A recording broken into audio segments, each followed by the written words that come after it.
Hey guys, thanks for watching this video about our turf loam soil. Turf loam soil is what you want to use underneath instant turf. And if I just bring it a bit closer to the camera there, you can see it's a very granulated, falls through. It's a black sand basically. It's what it is. It's a black sand. And for that reason, it makes a really good base for putting underneath instant turf.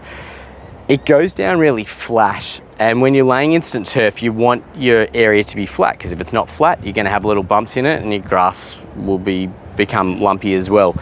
So for that reason, turf loam is the soil that we recommend to put underneath the instant turf and get that flat area going, because without that, your instant turf is going to be not what you want it to be at the end result.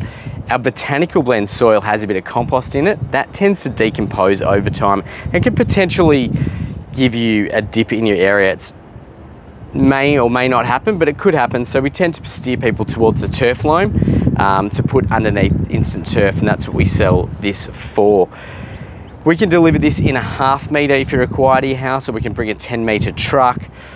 Whatever you need, hit us up on 93315300 or the website, thegreencentre.com.au. But turf loam, it's a great all-round soil for underneath instant turf, and I think you'll have great success with it. Thanks for watching.